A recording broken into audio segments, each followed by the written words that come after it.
right, Ben. I think we're almost ready for our special guest this week. The studio has been cleaned. We've got a bowl of pretzels set out, a pitcher of lemonade. I think everything is perfect. But what if our microphones run out of steam before then? It's just a risk we have to take, man. Cross your fingers and hold your breath. Wait, and why do we always Uh, record these things before we're actually recording? Tradition. Who are we to question tradition, Ben? This is just how it's always been done. This is how our fathers podcasted, and their fathers before them. Oh, well, I hope you'll be able to fix it, or else, we can't have a podcast this week. Could end up being the last one. We'll see how far we can get. So which of the ingenuity guys answered the old bat signal we put up in the sky? Oh, Was the it engineered signal? the engineered signal? Sure, Yeah, sure. The it bat signal shines. for engineers. It shines a wrench in the sky. I guess. Is that what an engineered signal would be? I don't know. It would just be a picture of an engineer. That'd just be like a person silhouette. Sure, yeah, just a guy or gal, Ben. It's very sexist for you to assume it was a I guy. said That person. was that You was the said twist. guy. The engineer was a girl the whole time. You never saw it coming. I just said person. Okay, I'm sorry. That's my mistake. So where do we even get this equipment anyway? It seems kind of old. Did you buy this yourself? Was this issued to us? Well, I didn't have anything. I lost everything in that great fire 3 years ago that happened, evidently. And I'm pretty sure when Slade offered to buy the podcast, he just gave us whatever he had. And it was these Mm. steam powered microphones. I don't know All why right, yeah. over sound wise. Maybe I just edited it down. Okay, all right. Okay, I always thought that the stuff looked very unique, but I hadn't placed it together. We're running entirely on steam power. This is a very steampunk podcast. That also explains your top hat and monocle and your whole get together. I get it now. I wear that all the time, Mm. not just today. All right. Oh wait. Did you? I've been. Was that the doorbell? I believe. Oh, all right. All right. Okay. Okay. How's my hair? Is it combed? Do I have any spinach in my teeth? Well, I can't tell because you're wearing that swim cap. Okay.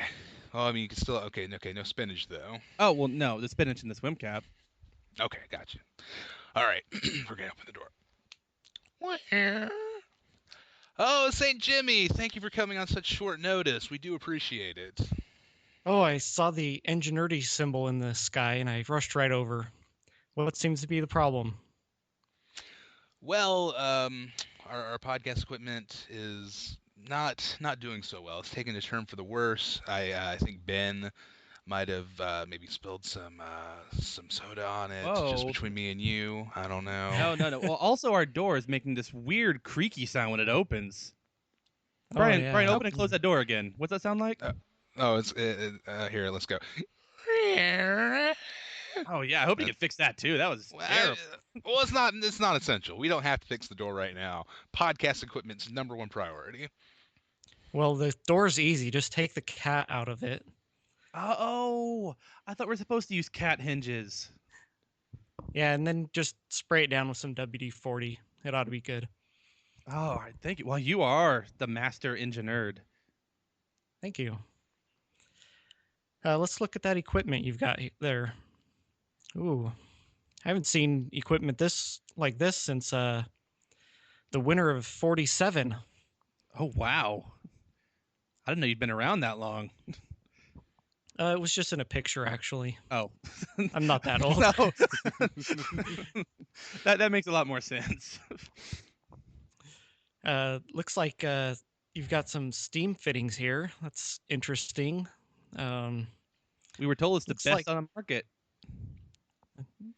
Oh, okay. Well, let's tighten up some of these flanges and see if we can't get rid of that leak. Whew, good. Let's try these things out. All right, it's looking better. So I'm wondering if our whole rig is set up to run on Steam and it's starting to fail. Does that mean? I mean, just I'm no engineer, but just off the top of my head, do you think we might be running out of steam? Does that seem like a possibility? Well, from what I've heard, your podcast's been running out of steam for quite some time. Oh no. Hmm. Oh man, that explains why we had such a hard time coming up with a show idea last week.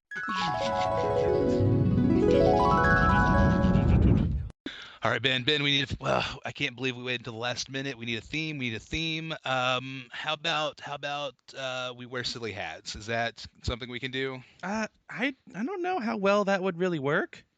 What if Okay. it's themed on like it's just like The Bachelor, the TV show, except it's both of us and there are no contestants? I don't. Okay, that I like your enthusiasm. That doesn't make any sense though. What if it's animated? An animated podcast. It's the first ever animated audio only podcast. It might be hard to tell unless we're doing really silly voices and have cartoon like boinks and swooshes. Okay. What if Okay. it's one that's just whispered all the way through? You know what? Not a bad idea. You're in the right direction. I don't think we could really sustain that for an entire podcast. Maybe one segment at best. Oh, Uh, a podcast where we both speak French the entire time. I don't know French. Neither do I, so that's Oh. perfect. Let's do it. Well, I know a little bit of German and a little bit of Latin, but what if we just play charades? That's all right. That's okay. Pencil it down. That's what we're doing next week. All right, charades podcast. You know what? Yeah, that makes a lot of sense. Huh. So we can't keep doing the podcast if we run out of steam. That's well. Can you help us? I mean, the pattern's so clear now. I can't believe we didn't see it before. Yeah, now that I'm here, I'm sure things will pick up steam pretty quickly. Oh, thank goodness.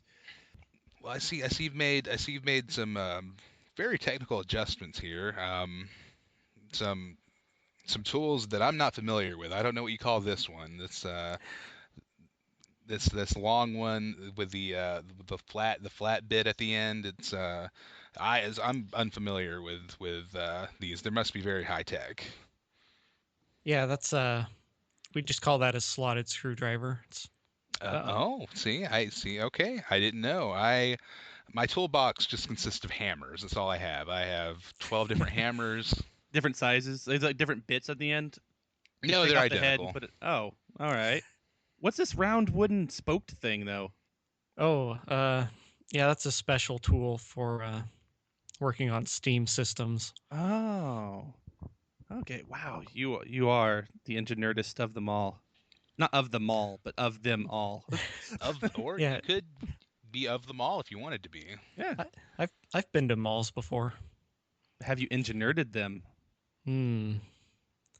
Well, as an engineer, I typically try to stay away from public places because the antisocial element that's yeah. required to graduate.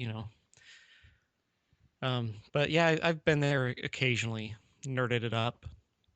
I would watch Saint Jimmy Mall Engineer. Probably a good Are you movie. pitching this? Are you pitching this as a maybe not a movie, maybe a television series? Oh yeah, a different issue every episode. I'd watch that. Yeah, give me a segue. I'll be all over that. Yeah. Well, should we test out our new systems now? Yeah, let's go ahead and give it a test run.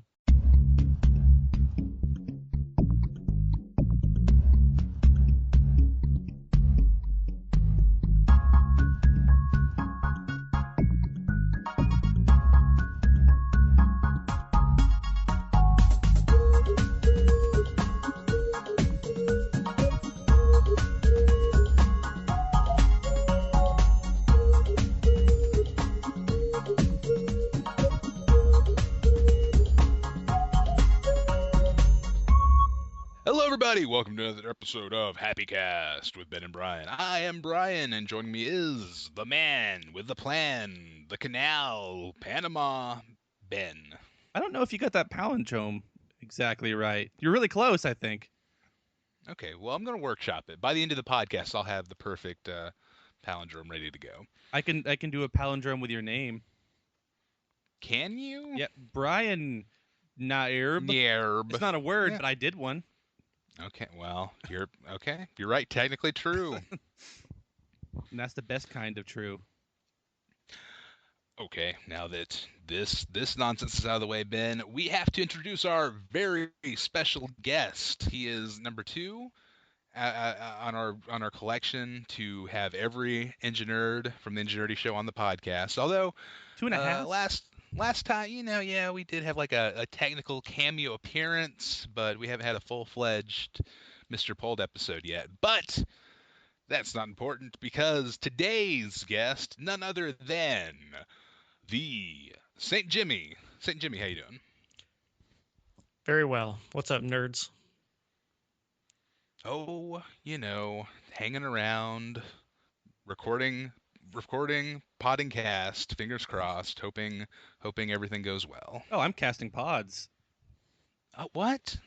All these years I've been podding cast. That's why we're just slightly out of sync all the time, just in It life. makes perfect sense. On St. Jimmy, when you guys do your show, do you podcast? Do you cast pods, or do you what's the one you did, Ben? Casting pods? Yeah. Which way does it go? We passed cats. No. Oh, that's wow. all right. We we have one of those pod carts. Ooh, Oh, pod cards. I want one of those. Yeah, it makes it real easy. Yeah, Ben, add that to our Amazon wish list. Maybe we'll get one. Which we will buy with the Nerd referral page. Yes, we'll go to the Ingenuity Show website, click the Amazon banner, and then continue our shopping. We'll spend not a penny more than we usually do, and they'll get a small kickback. That's right. Nice advertising, Brian. Oh, it's very seamless, very seamless. We're advertising for advertising. I couldn't have done it better myself. Yeah, I'm sure. I'm assuming that anyone that's listening to our show is familiar by now with Ingenuity Show. But just in case, there's anybody that's not in the know yet, would you like to take a quick second to pitch to us the idea of the Ingenuity Show, what it is, and where we can find it? Me? No, not you, Ben. That'd be weird. Yeah, it's a weekly podcast where three engineers talk about nerdy things, specifically culture, technology, news, and media. You can get a boost to your nerd cred by listening to the Ingenuity Show. I recommend it. Excellent. It's a favorite of mine. I particularly liked the episode that I was on, but that's because I'm a narcissist. Also, check it out. Yes, indeed. But yeah, it's great. It's these three guys, great podcast chemistry between them. Not to take anything away from the great guests they bring in. They also have a good expanded group of guest hosts. Universe. But yeah, they have a good expanded universe. Ingenuity, the EU. They're sidekicks. Ooh. But anytime the three core hosts are together, it's electric. There's kind of magic that goes on, and it's always really entertaining. So everybody check that out. Check them out. And, yep. So let's go ahead and move onward to Happy Hour. It's happy hour again. Hooray! Happy Hour is the part of the show where we talk about the thing that is making us most happy for the week. Ben, Yeah. would you like to go first? I'm a gentleman. I always let the guest go. But if you want to be selfish and stingy, please go right ahead. When is the last time the guest went first in this segment? I have to go first so I can get my little tiny short thing out of the way. And all right, well, what I've learned in band, this isn't my happy hour. This is just related to what you just said. Is if you do 3 songs, start off with a okay one, and then have your best one, then have an okay one again. Okay, all right. The So middle and the best in the middle, so that way it's people remember that part the most. I see. I've never been in band or a band. I didn't know that was a theory, so I do apologize. That's not my happy hour though. My happy hour is Google has a new logo, and I wasn't sure about it at first. But I Don't think they all don't they always have like a new No. logo every holiday? I liked this pumpkin logo they had on Halloween, but the next day it was gone. I can't believe they changed it. they'll have one for this it's authors and scientists I haven't heard of sometimes. No, this is like I think a permanent Google logo. Uh, at first I didn't like it when I watched a little animation because it was written in crayon and I thought that looked really stupid. But then it solidified into looking like Google colors and not texture. It's just a solid color. But I don't know. It's more rounded and it looks more like refrigerator magnets for children to learn the alphabet, sort of. But I actually kind of like it. I don't know why. And also, Huh. like they combine it all into a G sometimes. It has all the colors, and that also looks pretty cool. But yeah, so I approve of the new Google logo. Google. Google. Yeah, bro. The Yeah. logo. Okay. I had no idea they had a new logo. This is news to me. A So real one this time, not like a daily one. okay. So I'll where can I find this Google logo, Ben? I don't know where to look. You should Google it. Okay. All right. Good point. I will Google No, the Google logo. Just Bing the Google logo. That's what my sister did. I was helping her with some picture editing, and I was like, hey, stop using Bing images looking for what you're looking for. You're gonna find bad things looking the way you are. And so I said, just go to Google. So she binged Google, and that's how she got to Google. Wow. Sorry, And, you know, I had to search shame, Caitlin. now you could. I mean, being in Google seems fine. I've asked Jeeves if I could find Lycos.com, and he was very helpful. He's like, "Oh yeah, it's right here." Well, Bing has its own Um, uses. It was just the way the pictures Caitlin were looking for also could have been taken in a adult context, and Google filters that stuff out automatically. Bing does not really. Oh, I had no idea. I had no idea.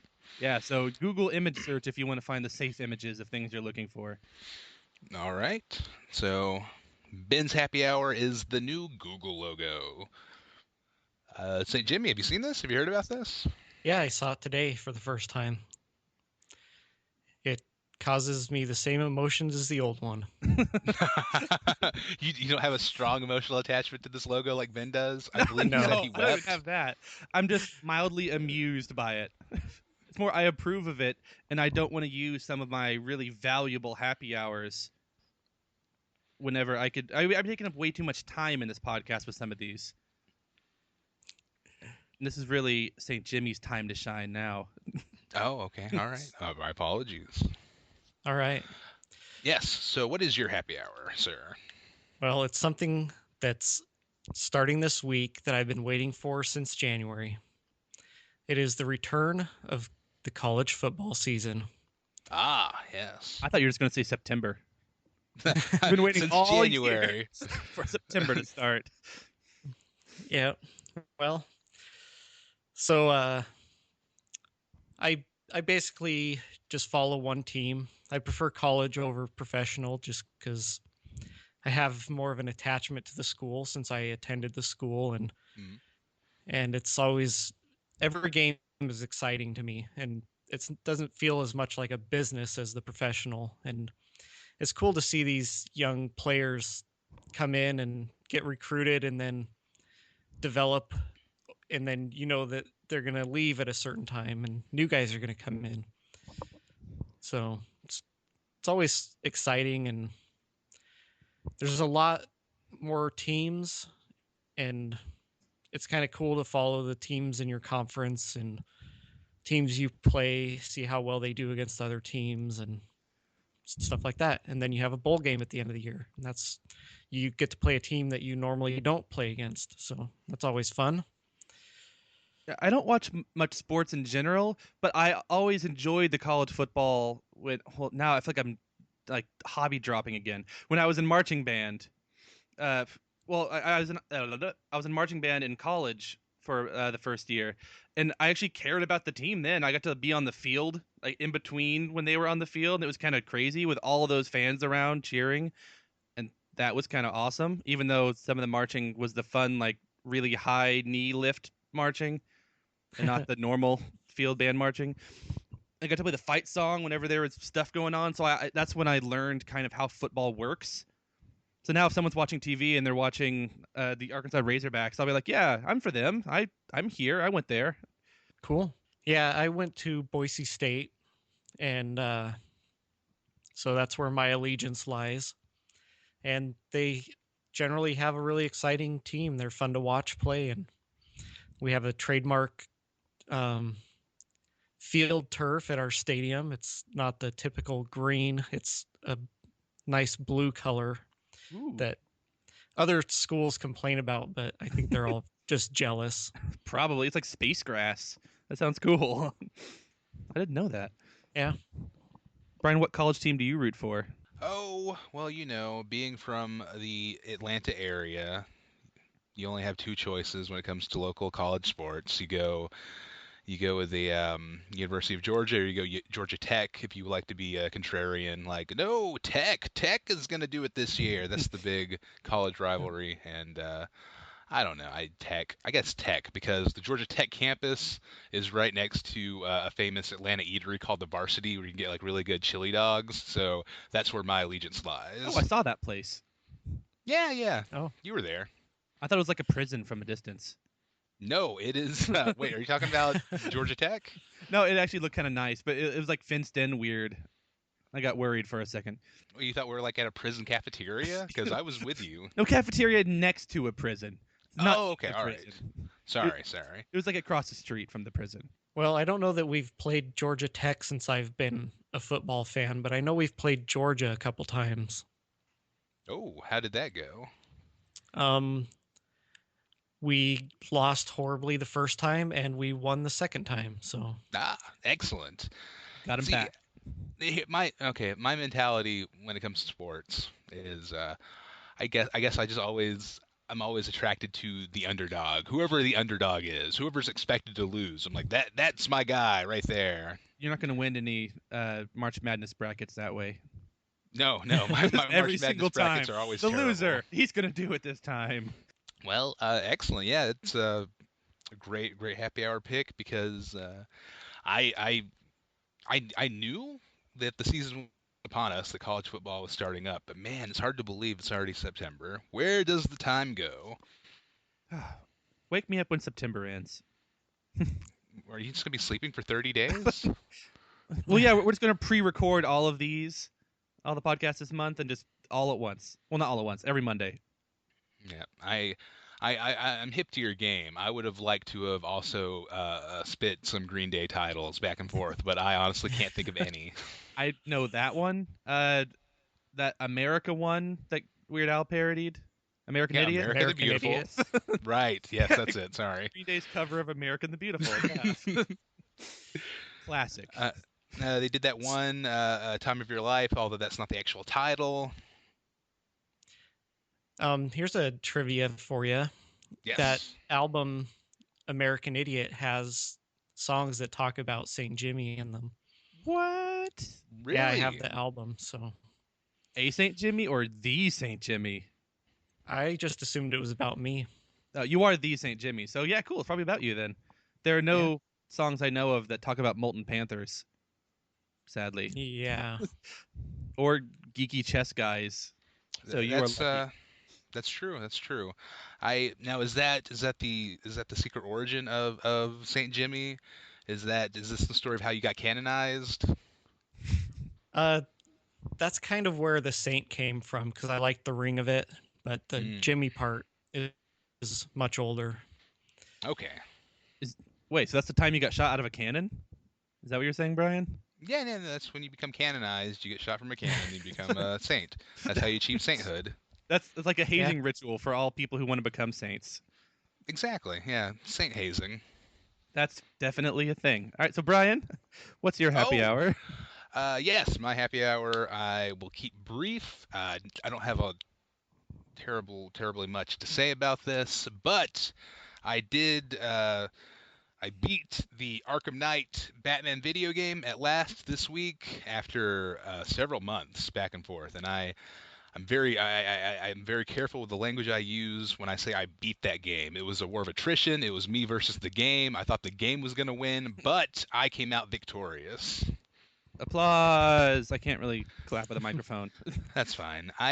Although that did get me thinking.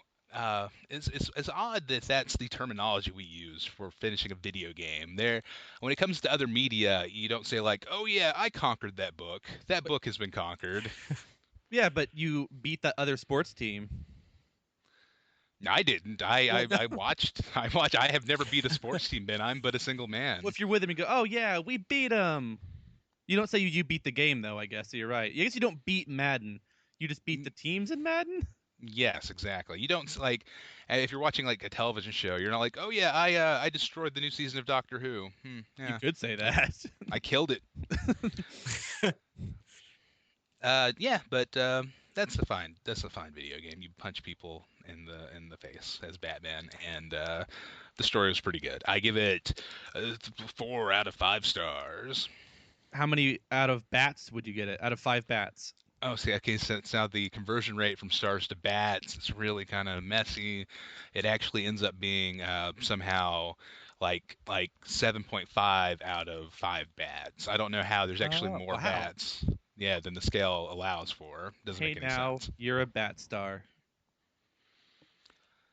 Oh, hey. Get your Oh, game on. Get your game on. Continue. Go onward. Yo, play. Yo play like the yogurt? Yeah. Like there's like a yogurt sponsorship in there? Why haven't Smash Mouth been given Blade? any kind of sponsorship for that? Why we should just get them for that? Are they still around? Smash Mouth? Yeah. I'm Yeah. sure. Yeah. Yeah. They're living pretty on the Shrek residual checks, right? That's where I learned of them first. Was probably from Shrek. And that Like, was probably it. Your good friend Shrek told you. He's like, Ben, I got to tell you. That's my Shrek. It's beautiful, right? No, that was Can't believe not. I've never busted that out before. I'm glad that was the first and only time. Okay, only that you know of. I'm just hoping that will be the only time that it will come up in the future. Okay. Fair enough. But yeah, so looking back, Google logo, college football, and Arkham Knight are our happy hours. And you know what? Here's a little live radio experiment for you. I'm going to look at that Google logo right now, and yes, that is a slightly different Google logo. Yeah. How many bats do you give it? It does not register on the bat scale. Okay. I would if you hadn't told me this is a new logo, I probably would have spent months without knowing. Are you sure you're looking at the new one or not just the old one still? Oh, no, this one kind of looks like weird crayon bubble kind of. Okay, all right, yeah, that's it then. Yeah, it does look like fridge magnets to me, like that children could use to spell things on the fridge, except they're lowercase ones. That sure is a logo I'll look at and think, yeah, Google. I was hoping for something more radical. I wanted the new Google logo to look like, I don't know, like a like the Pez logo, like it's made out of little Pez. I don't know what I was I expecting. thought maybe in that spiky heavy metal font. Oh yeah, all like metal it bands like use. yeah, like the Metallica font. Is that the one where like I know like all those indie metal bands, which they exist. That sounds like it doesn't make sense. Yeah, they use all the same spiky logo, so no one can read what it is. It's like a hidden eye picture. That's not what it's called. A magic eye picture. It's like a magic eye picture. A picture just with eyes hidden everywhere. Creeps you out every time you see one. I have a theory that magic eye pictures are an elaborate conspiracy. People are just saying that they see things because I've never been able to have it work. St. Jimmy, what's your luck with magic eye pictures? I get them to work about half the time. If it's a reflective surface, I can get it to work. Oh. I've been Because you working on it just for look- years. No luck. You look at yourself in the reflection and it unfocuses, you're looking at a different focal distance, and that's how you see it. All right. I've tried it. I don't know if it's just me or if it's my bad vision. I took my glasses off to do it. I think because when my eyes cross, I see like outside of my glasses. I have to be close up anyway. But then I can't see much of it at once. I have to like move the book around the whole time. I only see like, oh, there's like the top of the Eiffel Tower. I have to move and focus on a different part. All right, there's a cat's head. And it just gets difficult. So I'm like, okay, I don't want to do these anymore. So wait, this is happy hour still? Your happy hour is magic eye pictures? No, definitely not. That's definitely not the case. Yeah, no, happy hour. I should have ended this a long time ago. Sorry about that. My bad. We'll take a quick break and then head on to Bummer Patrol. All right, welcome to this game show thing that we're doing again. Yes, gold. It's actually a new game show. We're not doing the same. Oh yeah. Well, we're doing that, a game show thing again. That DVD did. DVD did? It proved too controversial, and we couldn't come back. Now, this week, we're going to play a game called State of the Funyon. That doesn't really work. State of the Funyon? Like... It worked a lot better spelled out than it did say out loud. Wait, State of the Funyon? Like the bag of Funyuns? Yeah, it's going to be 10 questions all about Funyuns. No, it's about states. I tried to add the word fun in to the word union because I was spelling it out on my phone and not saying it out loud. I forgot that union is spelled with a U, not an State of the Funyon doesn't really work. State of the Funyon? No. Well, that's what I'm calling it anyway. Good try, State of the Funyon. Welcome to State of the Funyon, guys. Well, this website I'd never heard of, estately.com, went through 11 years of Google search data and picked out some of the common yet unusual results by state. I will name a specific Google search, and you will each get to guess to which state that term belongs, or terms. There will be 10 total rounds of states. I will not repeat a state. And St. Jimmy, you get to answer first because you are the guest. But you both get to answer each question, just to make it fair. All right. The search terms here are Nickelback and where is South Dakota?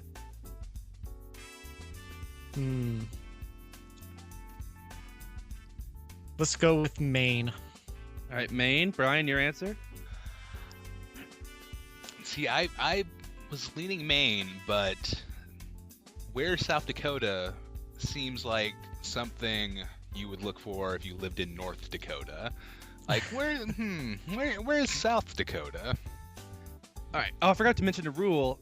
I'm going to try something. I don't know how well this is going to work, but if you're both wrong, the point will go to whoever was closest geographically. Oh, okay. That's it's a weird rule to drop on us now. I'll just pick something right in the heartland, just right in the guts of the country. That just might not to be always safe. help.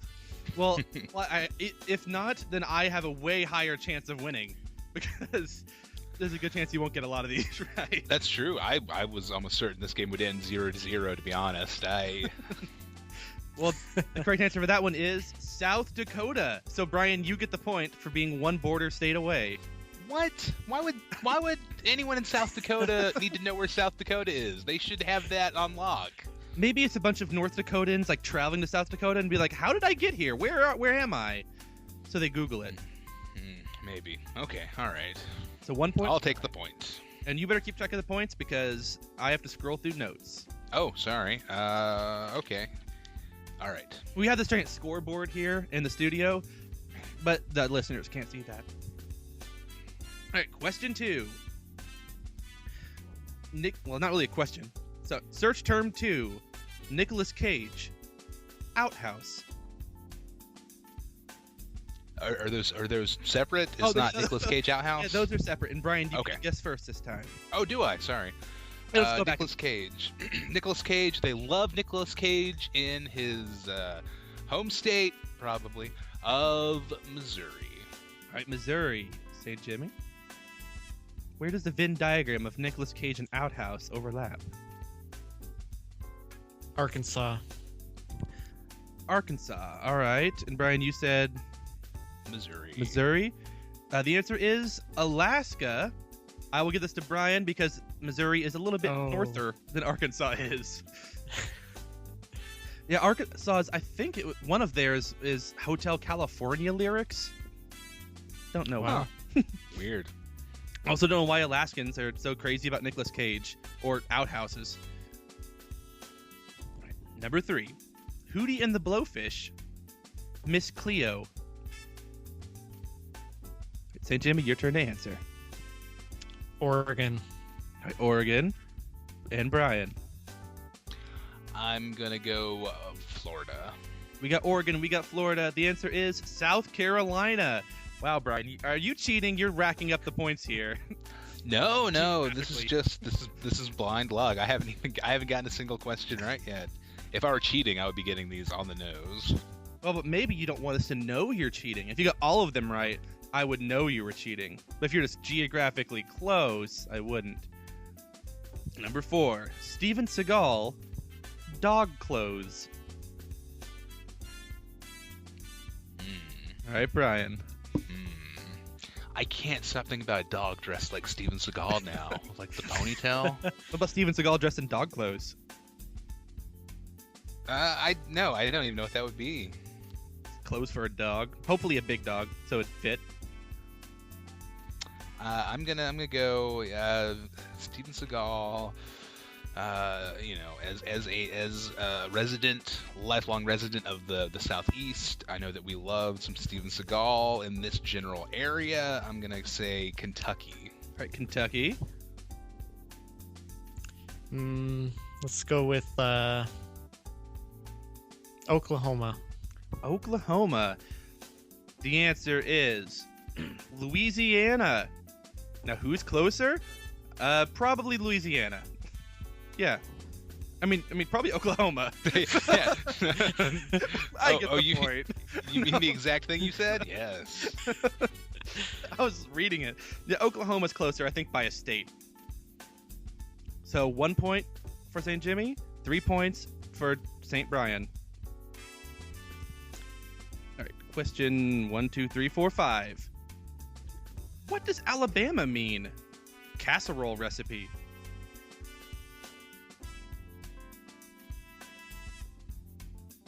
Oh, I go first this time? Sorry, yeah.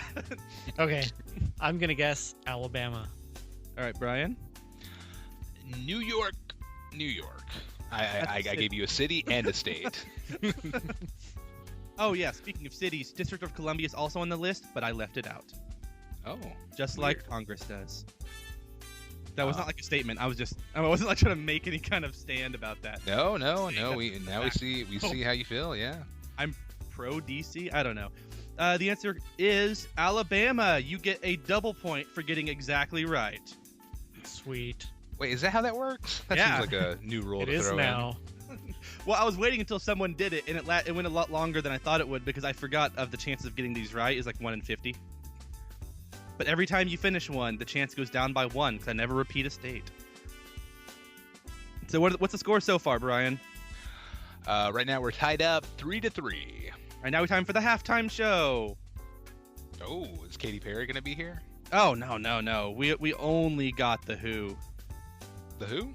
Yeah, the what? All of those exist, by the way. All the whatevers. Oh, sure. The and then any word that's a band. Well, especially the 5 questiony ones. The how? You can Google those. Those exist somewhere. I believe it. All right, I halftime believe it. show is over. Back to the game. All right, socks and sandals moving to Canada. Brian. Socks and sandals moving to Canada. California. California and St. Jimmy. Wisconsin. Wisconsin. The answer is Washington. So, Brian, you are closer with only one state in the middle. All right, question 7. Lunchables coupons. Home shopping network. Wait, I'm sorry. I'm not up to date on coupons. Can you just Google coupons you want? I need to start trying this. Maybe they're ordering online and they're trying to find those promotional codes. Okay. All right. All right, St. Jimmy for the block. How about Virginia? Virginia and Brian. I'm gonna go with I'm gonna go with West Virginia. Ooh, is it? I almost said East Virginia, like that was the thing. The little known East Virginia. Is West Virginia the $1 of this game, Brian? So anything west of that, you win. Yeah. I didn't think about it, but sure. It sounds like a showcase showdowning this. The answer is actually Florida. So St. Jimmy still wins.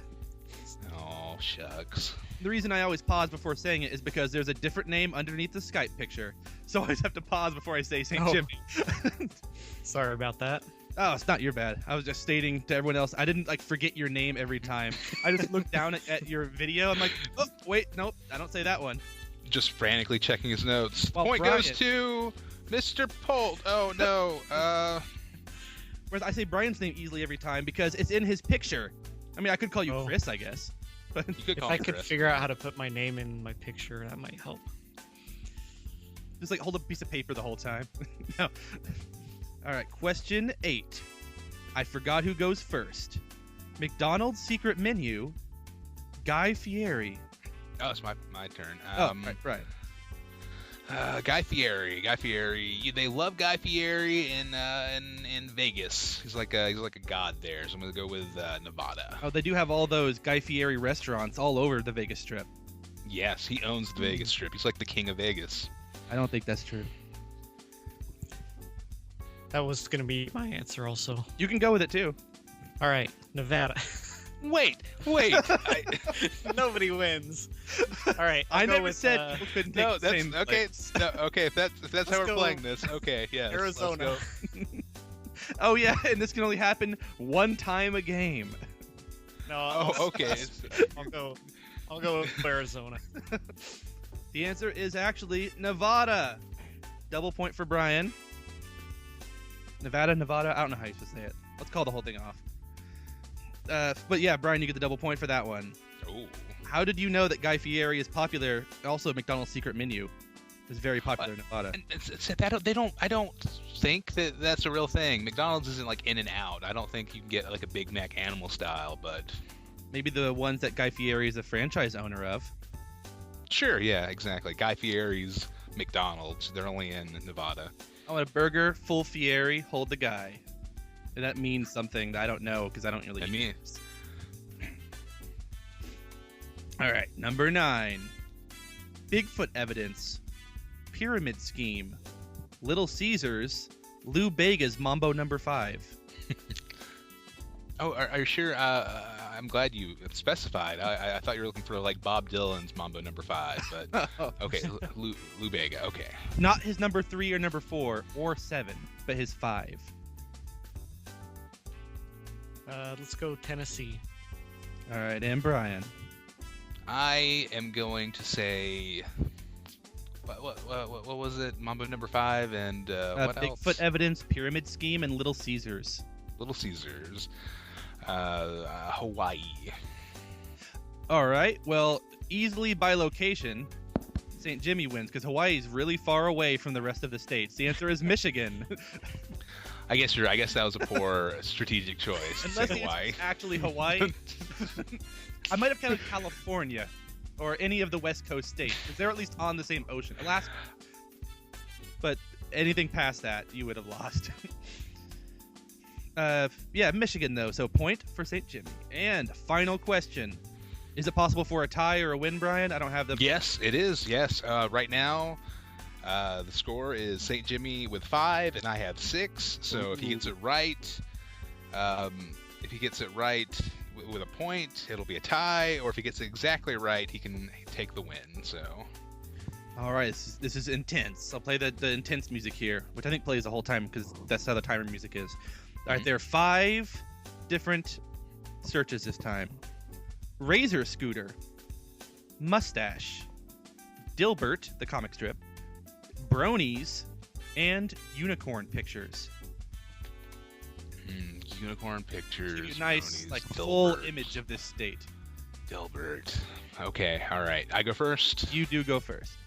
My gut's telling me to go with Illinois, but my heart says also Illinois, so I'll say Illinois. What about your small intestine? You know What what? does that tell you? My small intestines actually. You know what?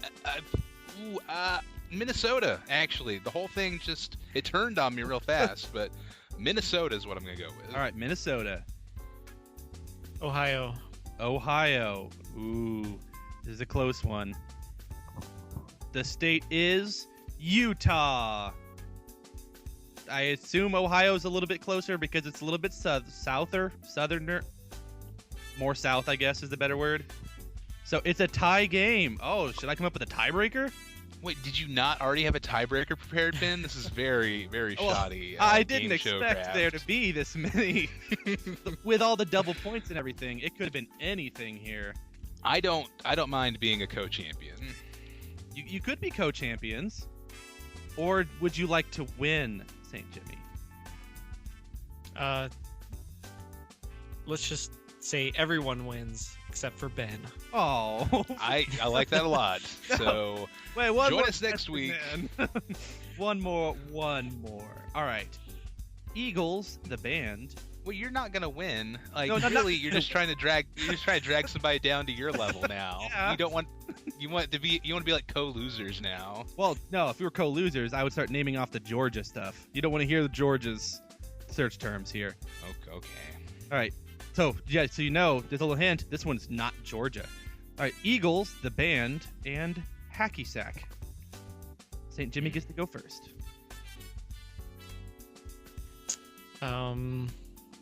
Colorado. All right, and Brian? And since we've established that you can pick the same thing at least once and it hasn't happened yet, I'm gonna say Colorado. Oh, the answer is Idaho, which I picked in honor of our guest. Well, and it looks like he wins. He gets half a point higher because you guessed after him. Oh, is that how this works? Okay. You didn't know that? No, it's almost as if you're making these rules up as we go along. He gets 1 point, and because you copied, you get 0.5 points. Oh, okay, all right. Oh, sorry, you get 0.99. If that makes you feel better. Okay, all right, that's fine. Yeah, So you I get. lost by 0.01 I- points. Oh, all right. Very 100th of a close, point. The winner is St. Jimmy. Woo! Do you have a victory speech? I'd just like to thank all the nerds out there that inspired me to become this good at trivia, even though I just randomly guessed states. The nerd gods have blessed you on this day. All right, Yeah. Brian, do you have a loser speech? Or I guess what's the right word? Yeah. No, Runner loser up. speech. Yeah, runner up. Give us your best loser speech, Brian. I'm gonna contest these results. I'm gonna take this to the highest court. I'm gonna have this overturned. Well, that's too bad because there aren't any courts. There are game show courts. No law covers podcasting. What? Have you seen that movie Quiz Show? Thus I think this is about that. Thus ends the game show. See you next week, probably.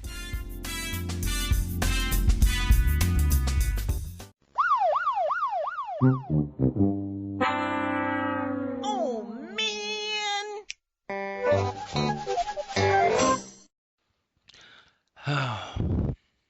Hey guys, I'm sad because I lost that game show, but also I'm kind of feeling down because Bummer Patrol. It's part of the show where we talk about the thing that's got us feeling down in the dumps, feeling blue. Ben, why the horse face? Well, that's not very nice, Brian. Oh, I'm sorry. Why the long face? If we're so down in this segment, why do we even have it? Why don't we just stick to happy segments? Hey man, did you not see Inside Out? It's very important to be sad sometimes. Oh, that's a good point. Yeah. Well, they really should have just advertised us in that. We kind of did it before Inside Out did it. Oh yeah, so Inside Out is really just a rip off of this podcast. Yeah, I pretty much. hear what you're saying. Exact same thing. No, my Bummer Patrol this week is, you know, those dessert foods that have like chocolate and graham crackers and marshmallows. What would you call those? Yeah, like a chocolate marshmallow sandwich on graham cracker bread. Yeah. What's the word for those things? They're called like graham cracker delights. No. Oh, I'm S'mores. sorry. Oh, s'mores. No. S'mores. One syllable. S'mores. Not Some s'more. more. My Bumper Patrol is when people say s'mores. It makes sense it's- because you want some more, but it also has an apostrophe. For cannot, you don't say knit. I cannot do that. It's a contraction of some and more. Some more. Yeah, but that means you take out the other part. It's just s'mores. S'mores. It's can't, not canty. Canty. I didn't. Will will our guests like to weigh in on this as a tiebreaker? Let's see. S'more. Yeah, give me some s'mores. Sure. You I'll see? go with Ben. You see, people don't say, Oh. give me some s'mores, because you can say that about any food. They give me Can I some get- s'mores. I would like some more s'mores. No. See, all right, you could say, yeah, give me some more s'mores. That's fine, as long as one is 2 syllables and one is one. But I heard it in something, I don't remember now. I wrote this one down like 3 or 4 weeks ago, and I forgot It was what I heard then. it was an episode of Cheers. Lilith says s'mores. Oh, yeah, thank you. That's what it was. I know. I'm a big Cheers head. I knew exactly what you're talking about. Well, you get 0.001 points. There's actually a joke in an episode of Community that's exactly about this topic, the s'more. Oh, actually, s'more. I thought it was, I only know about the bagel bagel one. I don't remember the s'more. Oh, it's in the fake clip show where there's a clip of them camping and Britta's trying to say it's pronounced some more. Oh, when you told me that Britta thinks that too, I thought you were saying it's something that Britta would think. Not No, that no, she no. actually. I don't remember that. I need to watch that one again. But yeah, Mhm. it was going to be lean pockets. I'm going to save that for when I have to eat some more next week. Wait, is somebody gonna make you eat lean pockets, Ben? Like at gunpoint? No. Are you okay? Well, we have them in the freezer. I bought them instead of Hot Pockets because I wanted to try them, and I don't want to make them go to waste now that I tried 2 and I didn't like them much. So I'm still going to fight my way through it and eat them. But yeah, that'll be for Future Bumper Patrol after I've finished the whole box. It's kind of like how on TV, if someone smokes a cigarette when they're not supposed to as a kid, you make them smoke all of it. I'm doing that to Oh, so- myself with lean pockets. Eat all the lean pockets. But not at one time, just throughout different days. Yeah, but some s'mores. Also, I like s'mores, but since when is s'mores an acceptable like cereal flavor or like candy? A candy bar I can see, but cereal flavor or pudding? Well, I don't know. There's been like cookie cereal since like the 70s or 80s. Yeah, so. but s'mores are like 3 different flavors in one. I don't even like the actual s'more itself. Yeah, so you know what? I want to take a stand on this. I like s'more flavors. Just anti-s'more. No, I like the flavor of s'mores all put together on certain things. Cereal, it's kind of weird. Cereal's good, but it's weird as a cereal. It's like a dessert cereal. If you had like a 5-course cereal dinner, that would be the last one. No, but I think it's just made up of parts from lesser cereals. You've got your graham cracker, your golden grams with like marshmallow pieces that are just repurposed Lucky Charms, and then I don't know where the chocolate comes from. Cocoa Puffs. Cocoa Puffs. Yeah, see, it's just it's like a potpourri of cereal. Ew. Oh We yeah, have also these- potpourri cereal. We get these granola bars that are supposed to be s'more flavored, but they taste the same to me as just the regular chocolate ones. You know, the ones with the little chocolate chips. Oh yeah. Mm. Not enough marshmallow in there. I like the peanut butter ones. Those are pretty good. Yeah. But s'mores, I hate having to make them. The times I've had to, I was in Boy Scouts for several years. Like Cubs, like even from the smallest one, Tiger Cubs, all the way to Boy Scouts. And making s'mores was always the worst part of any camp out, if it ever happened. Because the marshmallows usually either get too burnt or they're too solid. And then the chocolate, you need to be slightly melty, but then it's either too melty or too hard. And you can't actually squish it all down into one food very well. So it's like eating a Dagwood hamburger of s'more.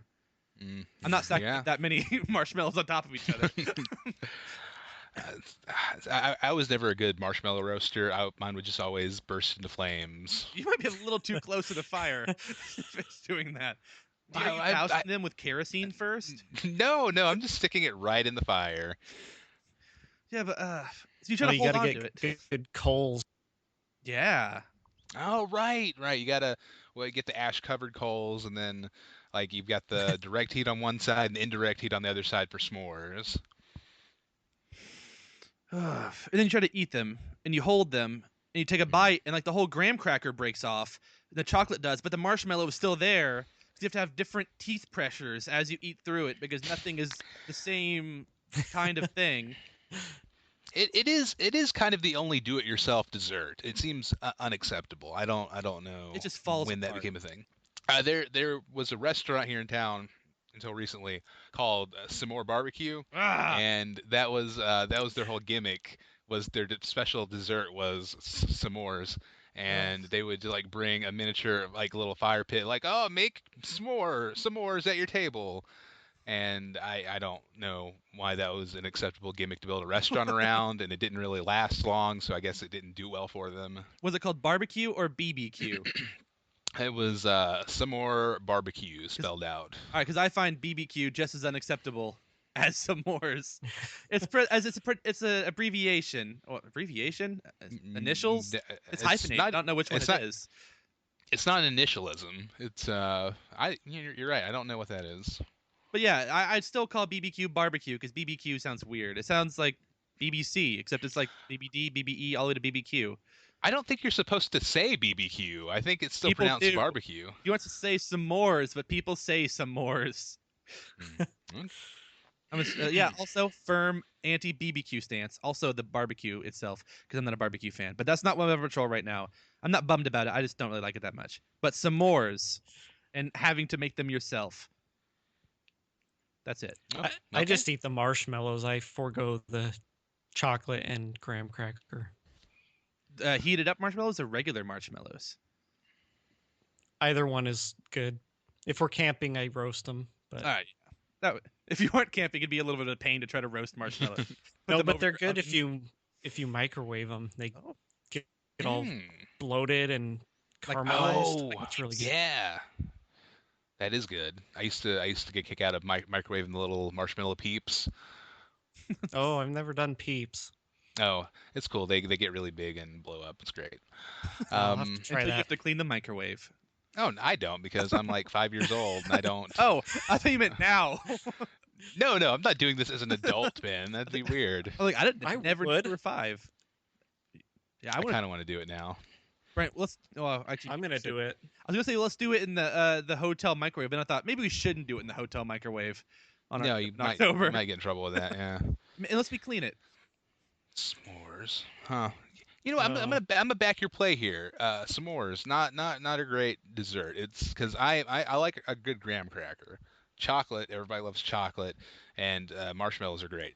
Separately, they're really good, but somehow by combining them together, like it's like all the weakness and none of the strength, like a reverse Blade situation. I think it'd be like Captain Planet, reverse Yes. Captain Planet. So I don't know who that is. Anyway, Sergeant enough of our Pollution.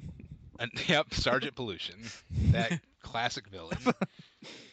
But enough some more bashing. St. Jimmy, what is your bummer petrol? Let's hear some more from St. Jimmy. Oh man, dental work. Ooh. So the very back tooth on the top on my driver's side had a cavity, so I had it filled. And then it was like there was too much space between it and the adjacent tooth. And so anything I ate would get stuck in there. So I would have to floss every time. And that messed my gum up there. So it got all sore and stuff. And so I had to go back in and they had to fix that. That was about 3 months ago.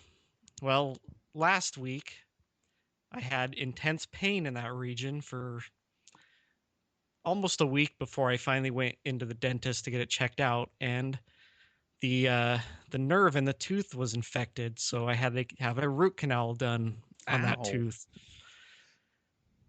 The procedure itself doesn't really hurt because by the time they do it, the nerve is dead, so you can't feel it anymore. But because it was the very back tooth, they had to, when they put like a rubber thing in your mouth so that when they're drilling, nothing goes down your throat, I guess, and just cleaner. But you can't close your mouth for the whole hour and a half that you're getting the work done. Oh, It's kind of an interesting procedure. There's actually 3 canals where the nerves are, and so they drill a hole in the top of the tooth to expose the ends of the canals, and they clean them out. And they actually have little files. They file the openings, and then they fill them up with like some rubbery stuff, and then they put a filling where they drilled. And then I have to have a permanent crown put on next week. But they have the guy that does it is called an endodontist, and he has a microscope so he can like look and see what he's doing up there. Ooh. So that was the only cool part about it. I mean, the hour and a half with my mouth open with this rubber thing on my face was really uncomfortable, and my jaw muscles were actually cramping. Oh. But the bottom of the microscope had a piece of glass on it, and I could kind of see the reflection of what he was doing. So at least I had something interesting to watch. Oh yeah. They didn't 'Cause have like TVs in there? No, the microscope would have obscured the TV. Oh yeah. But I researched, what they do, so I kind of knew what was going on and I could watch it. So it was interesting, but very uncomfortable. I don't recommend it. They should let you bring like So- an audiobook or something in there. Just listen to it while it's going on. I probably could have, Oh. I but remember I didn't think about it. I remember one time I went to the dentist and they had to I forgot what they had to do because it was lots of years ago that I'm remembering.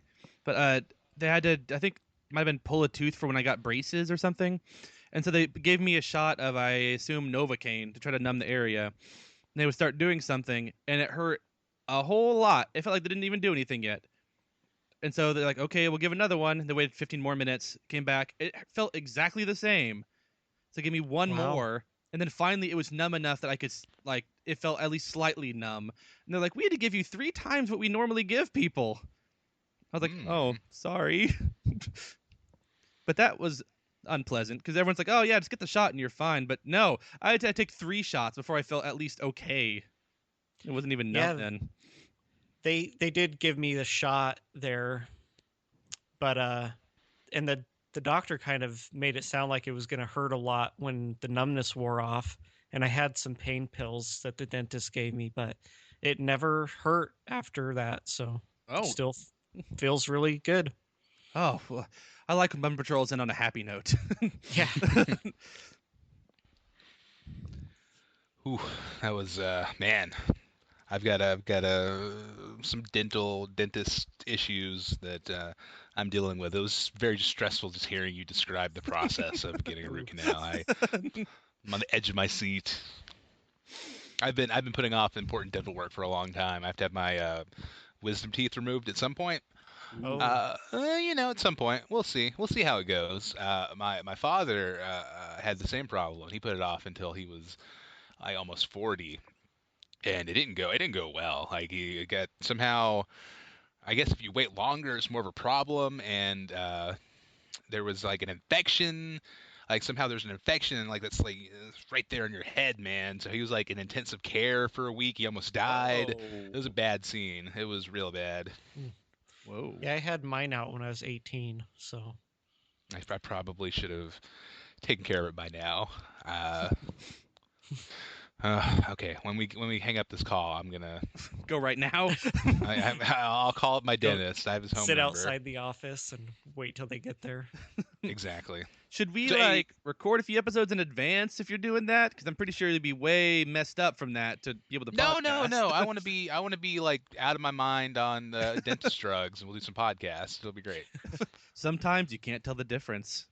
Yeah, no, that'll be the shocking part. It's like he's babbling incoherently, so it's business as usual. Yeah. So you actually had it done when you were 18. Was it relatively painless? How did that go? Yeah, they knock you completely out, or they did me anyways, and you wake up in the waiting room or wherever, and my mom drove me home, and I went to work the next day. So Oh, all right. I love when you get to go under and have no idea what just happened. Well, that Yeah. sounds weird, but because I had a endoscopy done, I think like a year or 2 ago, and I was like, I was freaking out about the IV in my arm. Didn't hurt at all to get the IV in, and then they just wheeled me around. I got wheeled into partway into a closet because it wasn't my turn yet, and I guess they didn't have a waiting area other than put your head in this closet.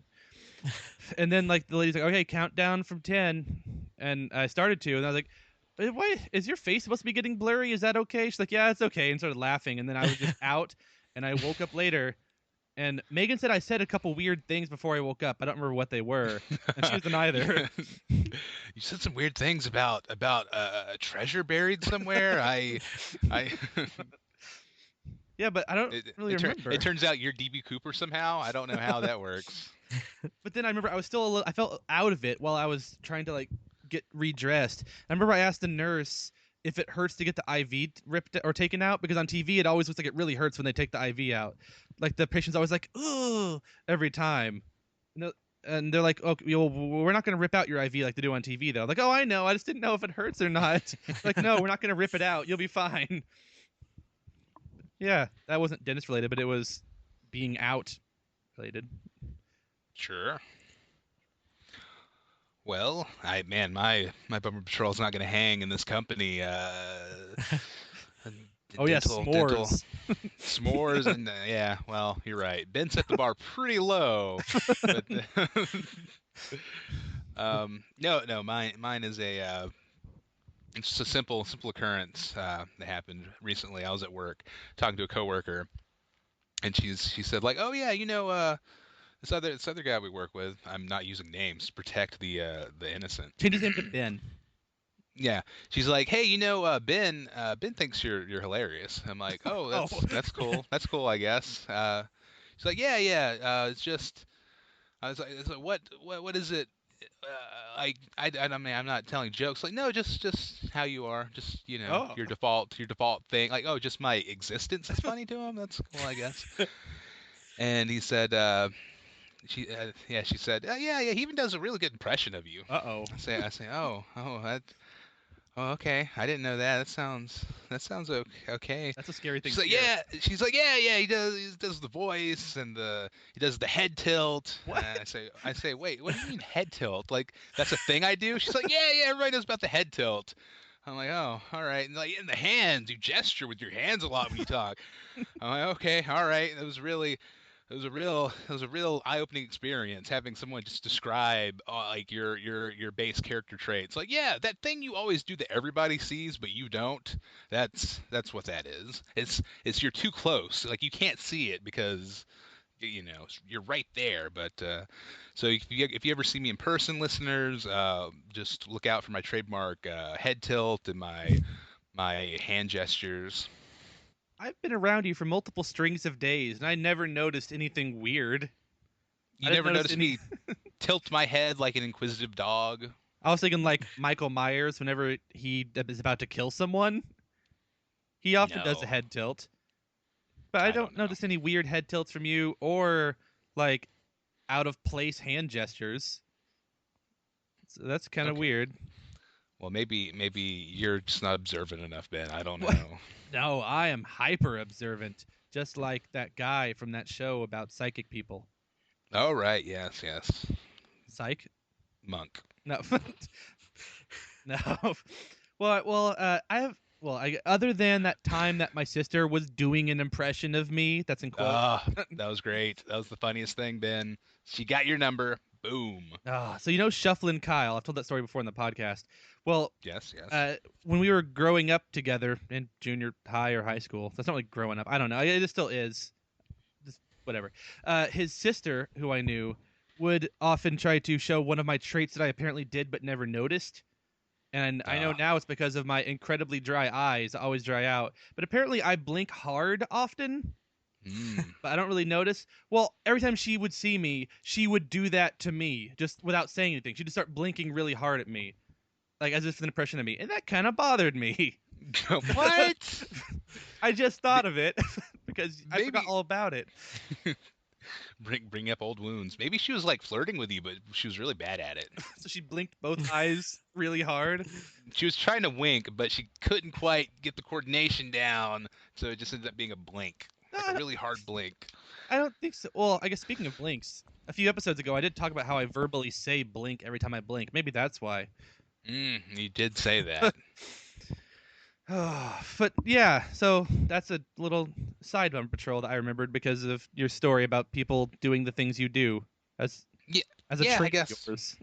Yeah, I guess that's my bummer patrol is those things we do that we're unaware of that have to be pointed out to us. Yeah, and then you get self-conscious about it because you never realized you did, but now you're like, is this a normal thing to do? Obviously not because they noticed it.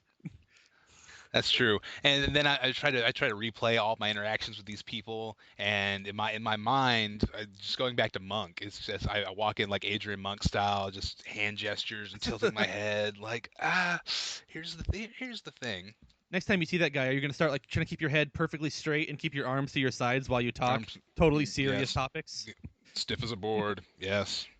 That'll show him. Yeah. His impression will no longer be accurate, That'll take him down a notch. but you'll also look weird not moving much. That's true. Then there'll be like a new accurate impression.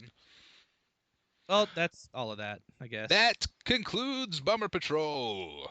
Now, faithful listener, time to move forward to Reading Railroad. Take a look, it's in a book of Reading Railroad.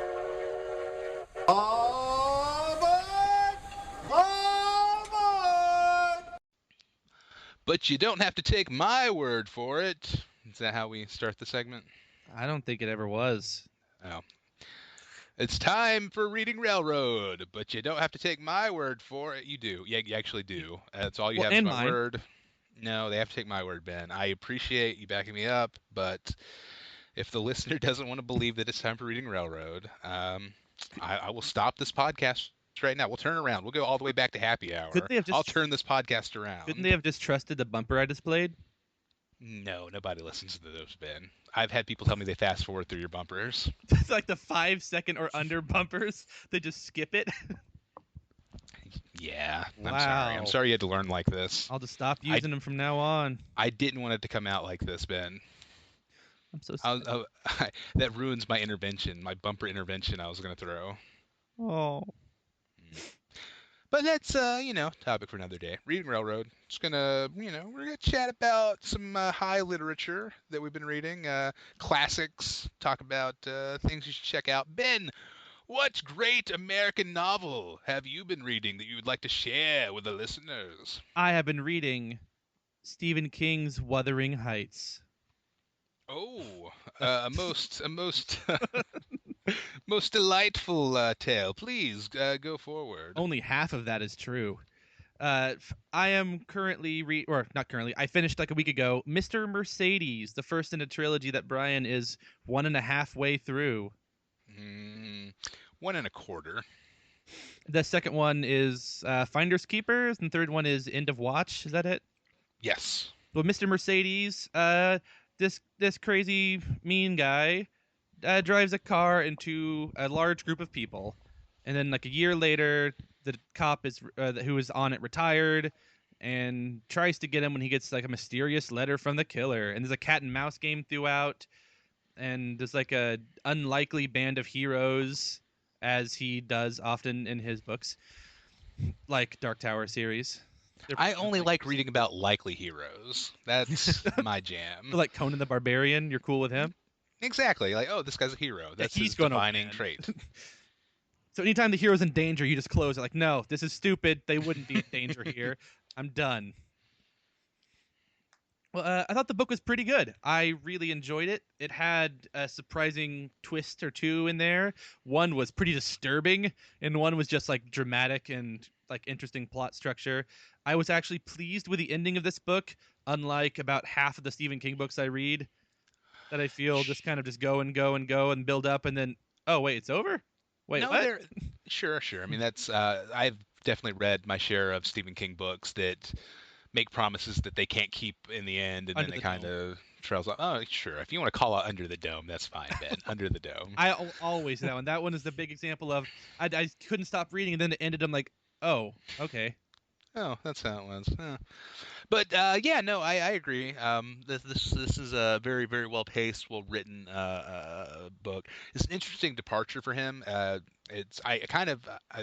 fascinated by this late career turn that he's taken, where he's been doing like more like crime fiction, because he's best known for his horror, science fiction, fantasy stuff. But crime fiction, it's actually pretty impressive. I guess he's so prolific and talented. He could pretty much write any genre. I want to see him write a straight western. I think that would be interesting. I bet he could. He wrote a no, good romance in the middle of 11/22/63. I know you hated that. Well, You're like, because I was I only want time travel. well, Grr. I was reading What it is for the cool love? time travel mechanics. Baby, don't hurt me. But it started off with a bunch of cool time travel mechanics, and then there was just a love story in the middle with no time travel mechanics, and that's why I wanted to read it in the first place. I would, yeah, that's true. But the thing that put you off of it, I've actually been looking at Stephen King hardcovers online to kind of pad out my collection, and 2263, from what I've been able to gather, appears to be his most well liked book among non Stephen King fans, if that makes That sense. Like yeah, that even does make sense. yeah, so even people that aren't into his work, they really dug 11/22/63. Maybe a lot of alternative history. Was that was it alternate history? Alternative history is like a weird kind of music. But alternate history buffs would probably love that book, and so they're probably all on board. It's also weird because the first like third of it is kind of Stephen Kingy, but with time travel stuff. The second Mhm. one is a romance, and the third is sort of like just that one is just alternate history, but also a little bit of like a documentary thing, and like you learn about some of the actual things that the assassin man was up to back then. Oh, that great character, Assassin Man. Mr. Assassin Man. Yep. Yeah, no, I'm excited about Yeah. the Hulu series they're doing of that. That's my but, that's my reading railroad this year. or yeah, this yeah, today. yeah, it's cool. So I look forward to finishing. Yeah, this year we do it once. We read a book once a year, and then we talk about it on the show. Yeah, no, I back up that. I back up that play. Wait, Mr. 1122 or Mercedes. okay, all right, yeah. I'm currently in the middle of Megan's in the middle of it, but she's reading out loud so I can hear it again. And then The Renun by Agatha Christie. I read that years ago, loved it. That's when I started. I was really big into mystery stuff because when I was a kid, I would read Encyclopedia Brown, and there were even like Clue novelizations, not of the movie but of the game, that are like mystery. And there's even Clue Junior, and they're like solving mysteries, and the six are like the suspect and trying to figure it out. And then I got into Ah. Agatha Christie and Hercule Poirot books. I didn't really read much Miss Marple, and then I went on to Stephen King and went for the horror. But now I'm back into some of the crime mystery stuff because he went there. You've come full circle. St. Jimmy, have you read much Stephen King? Yeah, I've read quite a few. I've read the Dark Tower series a couple times. I read Under the Dome about 5 years ago, and 11/22/63. Oh, The Stand, I like that. Carrie, Salem's Lot. I think Salem's Lot might have been actually that was my first one I read. I think was Salem's Lot. Carrie was my least favorite. I don't know if it was because I was in ninth grade and I wasn't a big fan of it or what, but I don't know. I just did not like that one. It was really good. Oh, I haven't read that one yet. And I'm getting a little froggy. There's a really good one called Bag of Bones that it's pretty creepy. I've heard of that one, but I've never actually read that one. I haven't heard of it. It sounds like a good deep cut. Is that a later release, or is this like 80s Stephen King? I'm not sure. I've got it on the shelf here somewhere, but I can't see it from where I'm sitting. Also, there was a more recent one called Lisey's Story that was interesting. Yeah, I actually have the one right next to me. I was planning on reading it next if I wasn't able to pick up Finders Keepers. I just haven't started yet. That was weird. Oh, you know, I could be wrong, but I hope I'm not. Yeah, I guess I never hope that I'm wrong. Like, oh, fingers crossed. I hope I'm wrong. Oh, sometimes. Yeah, you're right. I guess that could occur. I believe I read an interview recently or listened to a radio interview where he said that was his favorite book that he's written. Out of all the books he's Wow. written, that was his favorite. Yeah. I don't know. I'll fact check that as we continue. My favorite is Needful Things. I like the dynamic in that one. And I thought the movie was actually pretty good adaptation for a long book. The book that I've been reading currently, I just finished it today actually, is The Martian by Andy Weir. Oh.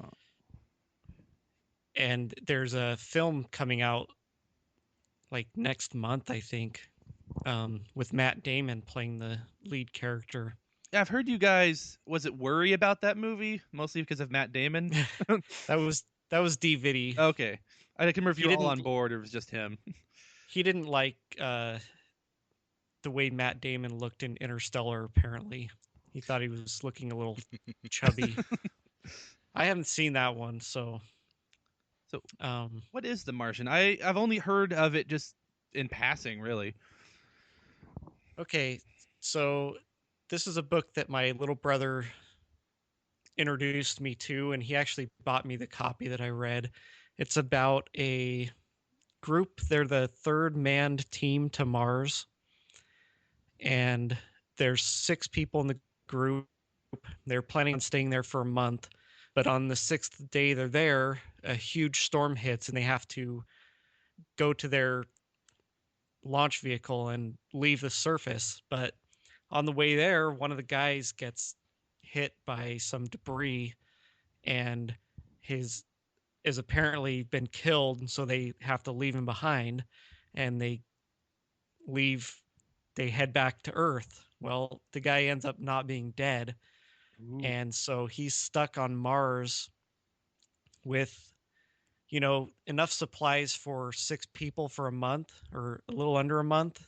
So basically 5 to 6 months worth of supplies to live on. And the next manned mission, though, isn't going to arrive for like 4 years. Uh-oh. So he has to figure out how to survive until then. And he has no way to contact Earth because the debris that hit him was the communications system, like the antenna. So he's stuck on Mars. Nobody knows he's there. They all think he's dead. And he has to figure out how to survive for 4 years and go like 3,200 kilometers to where the next group is going to land. And he has a rover, or these 2 rovers that are designed to basically drive around 10 to 20 kilometers is all, before they need to come back and be recharged. So the the book is good for engineers because it talks a lot about the actual problem solving did to get things to work in ways they weren't designed to work. He's the character is a mechanical engineer and a botanist. So each crew member had 2 specialties. So luckily he had the 2 that are the best for his situation. And so it basically goes through all these, he has to figure out, okay, what do I need to survive and how do I do it? And it actually goes through his method of figuring out what he has to work with and kind of MacGyvering things to help him survive on Mars. So That sounds really interesting. it's really good. It is. If you like what am I thinking? Like technology or problem solving, it's really good. I like those things. I especially like when people are trying to use things for what they're not intended to be used for. Yeah. So I like that. There are many times where you're like, how is he going to survive this? And there's not, he figures it out in realistic ways. There's nothing unrealistic about it, really. Cool. And there was never a boring part in the book. It was all very thrilling. So it sounds like Space I Castaway. highly recommend it. That's what it's been described as, like Apollo 13 meets Castaway. So I'm interested to see how the movie will work. Will he be able to knock out an infected tooth with a space ice skate? Does that happen in Castaway? No, he doesn't have to do that. But okay, he does all kinds of other crazy things. Is there a Space Wilson surrogate? Space volleyball. It's a Martian. Well, he keeps a written log, like a typed journal. Captain's so that's log. what pretty much everything from his point of view is what he's typing as a record of what he's been doing. And he's got a really good sense of humor, and so that helps keep it from being super dry. I want to read and it. Technical. That sounds like a cool narrative device if that's how they frame the things that he experiences. Yeah, from all I'd heard Yeah, it's funny. before. Oh, sorry. You go. It's funny because he'll end one day saying, "Oh yeah, everything's working out. I think I'll be okay," and then the next one starts with, "I'm gonna die," and then he explains the new problem, and it's pretty funny. You should have learned by now. You never say that everything is going to be okay if you're in a bad situation. It never will be. Yeah, Yep, you should go out like on tour as a promotional for this book and movie because all I heard about it before was it's called The Martian and takes place on Mars and like okay, it's just another space thing. I don't care. But from what you said, I really want to read this and watch it. I Yes, yeah, I same read here. it really quickly, so And for Brian, me, because I always read several books at a time so that I don't get too bored with one. Because if it gets slow, I have a hard time. But so I'm reading. That was one of 4 books I was reading, but that was the one I read the most. So it was good. Another one I'm reading that I recommend is Alive by Scott Sigler, and he's a horror, kind of like a sci-fi horror type author. And this book's a little different. It's from the point of view of a young woman. She wakes up basically locked in this coffin type thing, and she has no memory except that it's her 12th birthday, and she has to break her way out of this and figure out, and she ends up rescuing some other kids, but even though they all think it's their 12th birthday, they actually look like they're about 18 to 20 years old. ooh, So seems like they've been in stasis or something because their clothes are still the size of a 12-year-old, but they have to figure out what's going on and find food and water because the room they're in just has the coffins, and it's pretty interesting. It's kind of like a Lord of the Flies type thing where they're trying to figure out who's should be in charge and what the rules should be, and it's really good. I'm a little over halfway through it, and it's definitely keeping my attention pretty well. So it sounds I good too. recommend that. Yeah, it's good. I haven't read a book by Scott Sigler that I haven't liked. So I don't even know that name, but that one makes me want to read it. So maybe I should start sometime. he's got a 6 book. I think it's got 6 books in it. It's a series about the Galactic Football League where it's in the future, like 600 years or something, and the the way that the the governments have gotten interspecies relations to work is they have them all play football together. And so it's about this guy that came from a group that's really anti they're really xenophobic, and they're like a based on a religion type thing, and he has to kind of overcome that to lead this team of aliens. And it's kind of like it's got some gangster elements because all the owners of the football teams are like drug smugglers and gangsters Ooh. and stuff, and um you don't even have to know a ton about football because it's not really a I mean it talks about football, but you don't have to you don't have to know a ton about football to Oh, enjoy it. So maybe all these space books will turn me around on space. maybe um but it's cool. The aliens are interesting. None of them are humanoid, except for the humans. But They're very humanoid. yeah, they're pretty much the definition of humanoid. But yeah, it's pretty interesting. And yeah, he's got some other ones that are more thriller type that just take place in modern day. So yeah, Cool. look him up. I'm sure out of all of his books, they're all fairly different. You'll find some that you'll enjoy. Yeah, probably so. I need to get a library card again. I haven't had one in a long time. Brian, you got any book recommendations? I well, I do. I have one. I have a quick book recommendation I'd like to lay out here. Outside of my short stories I've been reading. I always keep a couple of collections of short fiction around because because I'm a product of the YouTube generation and my attention span has been destroyed, so I can only read short stories. Um, that's good though. I've been reading collections by Stephen King. Actually, he has a new book of short stories coming out in November called The Bizarre Bad Dreams, which I'm really looking forward to. This is a speculative recommendation that'll probably be pretty good. I'll Um, assume based on it being Stephen King, it probably won't be crappy. yes. What else? I've got my Elmore Leonard book of Western stories and a Neil Gaiman collection. But for the purpose of this segment, I will say that I'm going to double down on a recommendation I actually made on the episode of the Ingenuity Show that I was on. Uh, it's one of my favorite pieces of nonfiction I've read in recent memory. It's a memoir by Steve Martin about his time as a stand-up comedian called Born Standing Up. And anyone that's a fan of his work, either in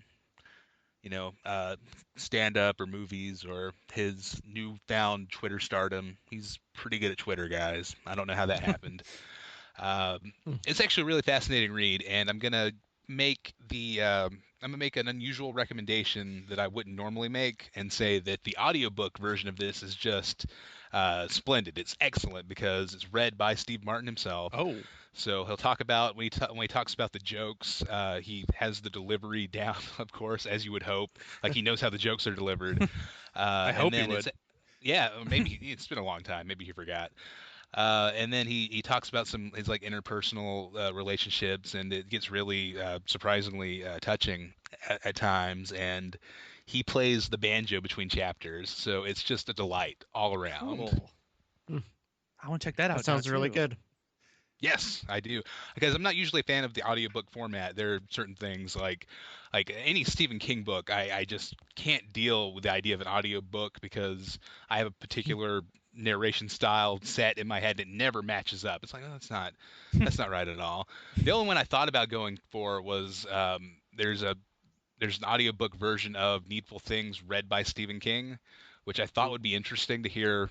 Anytime you hear the author read their own work, that's pretty interesting. But as Ben pointed out to me, he said the only thing that would be more upsetting than reading a weird love scene written by a 60-year-old man is having him read it to you. It's like oh. Yeah, I don't want him to really read Needful Things to me. There are a couple things I don't want him to read at all. Yeah, I could see that. It's not that we have this A+ recommendations all around. I actually yeah.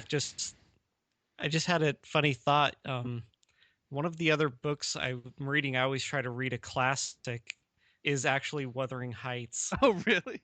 Yeah, I'm a third of the way into that one. So when you said that earlier, I thought that was funny. Wow. No, I mean, I knew that. I definitely knew that, and I had it planned. That wasn't just a weird coincidence. It was just the first classic I thought of when Brian said the word classic. Yeah, I just go on Google Play and find like a free classic to read, and that was the last one I saw. Well, the last one that I started. I've got Don Quixote in the queue to read after that, but Yeah, I don't know if And Then There Were None counts as a classic. I know it's read sometimes in schools because I think it's one of the like original murder mysteries or popularized it or something. And that's currently free online, like I think on archive.org if anyone wants to read that one. But I'm going to talk about that in a future week anyway. Are we all just real quick around the horn? Are we these recommendations we've made? Are we reading physical copies or are we ebook readers? Ben, ebook. I mostly like holding an actual book. It feels more fun to binge read. I was like lay back on the couch and like turn page after page, and I like looking at it and like, oh wow, look how many pages in I've gotten, or oh, I have so many more pages to go, or and that's a good thing. I'm like, yeah, look how much more time there is. I'm also a fan of the physical progress, but I'm gonna just venture a guess here. A man such as St. Jimmy who's juggling several books at once, I bet you take advantage of the ebook format. Am I right? well, I always have a real book that I read at home. That was The Martian. And then I've got, excuse me, I've got an ebook that I read while I'm commuting because then I don't have to carry a regular book around. I just have it on my phone. And then the other two are audio books that I listen to while I'm working or playing video games or whatever. Brent, Very cool. So across the board. Yeah. Brent, when you were talking about juggling books, I was just trying to imagine trying to juggle like 4 copies of The Stand. Oh man, hardcover. that's a bad choice if you're gonna juggle books. The Stand is There's a unabridged beast. versions too. Oh, the Have you uncut one that seen came how out big- in the 90s. Have you seen how big Under the Dome is? I have the hardback copy of it. It's huge. I'm looking at my hardback copy of Under the Dome as well. It's Yeah. it should be a murder weapon in the game of Clue. Are we? Real quick, let's have a shared moment. Everybody look at their copy of Under the Dome. My sister Oh has yeah, mine. there it is. Oh, yeah. boo, Ben, Yeah. boo. Blame the new today. Oh, sorry. I spoiled that she's my sister.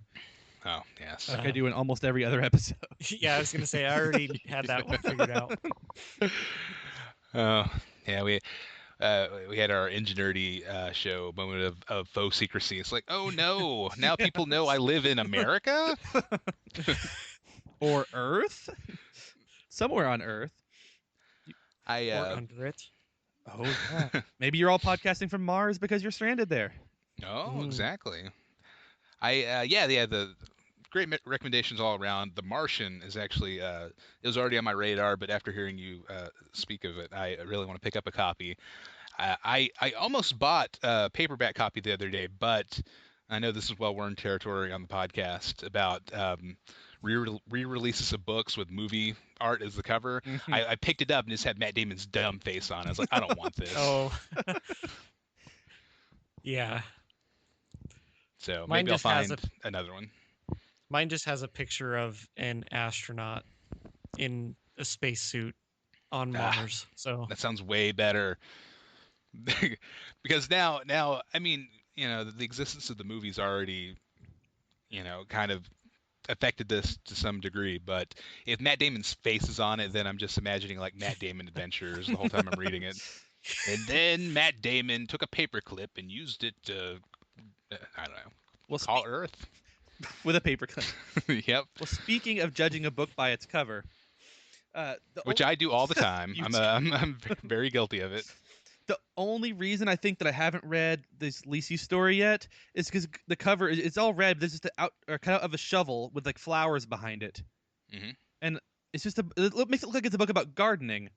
And I want to read a Stephen King book about gardening. I know would. it's That'd be probably interesting. not. And it's probably not that, but that keeps stopping me from picking it up one day. Well, Mr. Mercedes had like an umbrella with like blood raining down. Like, yeah, I'm gonna read this one right away. I did Lisi's find that story quote. is a little slower, but Yeah, it sounds like it's a kind of a new direction for him because I found the quote and he does say that he considers it to be his best book. I'm okay with some of the slower ones because I think The Girl Who Loved Tom Gordon, that was pretty slower, but I thought it was interesting. It's like just like a young, I think preteen girl lost in the woods and trying to survive and keep thinking about this baseball player Tom Gordon. It's just her thoughts, and I guess it's like The Martian of little girls trapped in a forest book. Yeah. I was just thinking that. I have read that one and it's good. Yeah, I like that one. Lisa's story is not. I'm trying to think how I would describe it. It's not really scary or anything. It's not really horror Oh. It's just like, as far as I can remember. It's been a long time since I read it. well, that one's next on my list if I don't get Finders Keepers one of these weekends to continue the trilogy. Because it's one of the few Stephen King books that I own but have not read. Mm. Ooh. There aren't many of those I'm not of all his books. I read about half, I think. I took some checklist test. I read half of his books. Some I need to reread because it's been since junior high. And I need to, I think Cujo I haven't read in a long time. Desperation I thought was an interesting one I liked a lot. Anyway, but we better end the book segment. Yes. Oh, let's say about books. Let's take a quick break, and then we'll do a quick round of Better Know a Podcaster. The Ingenuity Show has the weirdest style.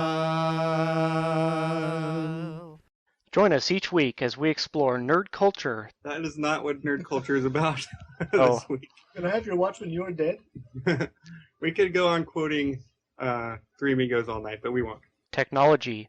So his idea is to disrupt the entire climate across the Midwest so that the air patterns that create tornadoes cannot occur.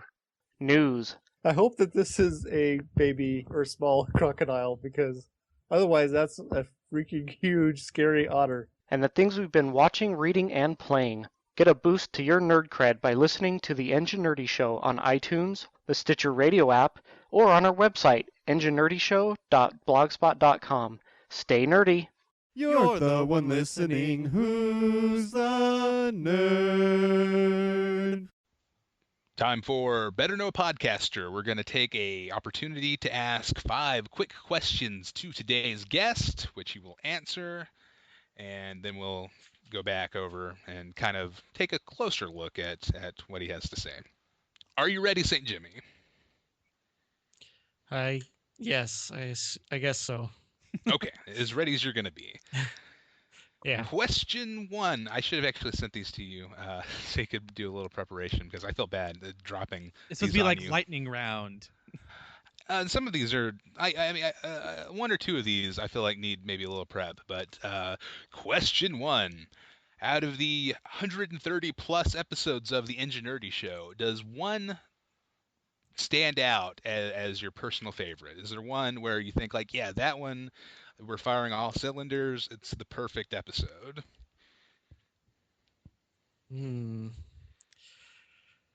Well, let's see. We've done 132. Definitely not one of the first 4. Oh, they kind of all run together. But we've had some recently that were really. I'm thinking. I'm trying to think of the title. There was one I was recommending. It was in the 120s or something. I could probably find it if I looked real quick. Any of them that have the 3 of us. Yes, I agree. The big 3. The big And 3. Yeah. And I will say, you know, no disrespect to your earlier work, but it feels like it gets better every episode. Like every week, it's like, oh, this is actually, it's improving. Like I've always liked it, but it's, yeah, I don't know. I'm really bad at giving out compliments. I end up insulting people. Like, this is better than it used to be. It was always good though. I really liked episode 126, Sorry Mom. Ah, Sorry Mom was a great one. Oh, yeah. That's a good one. Yeah, that is a good one. Let's see here. Oh, 122, Uncivil Engineers. That was a good one. Ooh. All right, so anyone listening that has yet to check out the Ingenuity Show, download episode 122. Yeah, or 126, Sorry Mom. That is another good one. It's probably good that to you all the episodes blend together, because since we do a theme every episode, we can pick out which episodes are terrible and which ones are good. If only they blended together, we'd get a good average. But now I just think of, oh wow, we did the body swap episode. That was a bad idea. We have a real low point. Yeah, so I'll go with Uncivil Engineer. That's my answer. Okay, excellent. 122, Uncivil Engineer. Question number 2. If you could have any person as a guest on your podcast, who would it be? William Shatner. Oh, that's a great answer. I would like to also say that we would have William Shatner on this podcast. I think with Chris Pratt.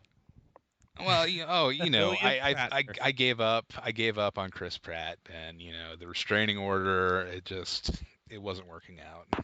William Prattner. Would you both of them together? Photoshop challenge. Oh, Meld them into one person. I'm picturing it now, and okay, I could see it. I could, you know, if they didn't cast Chris Chris Pine is young Kirk in the reboot. I can see Chris Pratt doing it. Well, now that Just anybody named Chris, really. Chris Evans, Yeah, Hemsworth? Chris Evans, Thor Chris, whatever his name is. Hemsworth or something. Oh yeah, Chris Thor, Hemsworth, yeah. There are too many Chris actors in the Marvel universe right now. There's an overabundance. Chris The Downey cup Jr. runneth over. Yeah, sure. Chris Johansson, who plays I was going to do that one next. or who plays Black Widow, yeah. Christopher L. Jackson. Question 3. If you had a time machine and you could travel to any time period outside of your own life, where would you go? Oh boy, to stay there, right? Yeah, I think it's a one-way time machine. Was that what it was? Right. We changed it. Yeah, I think it is. Yeah. Good point, Ben. And Good we're point. going in the past. Yep. Maybe the 20s. That seems like a good time. Ooh. The 1420s. Good choice. The 1920s. Yeah. Yeah, the Roaring 20s. The 14s might have been roaring. Cars and yeah, I don't know, but play again sound cool. But the 1920s, they had cars, they had good music.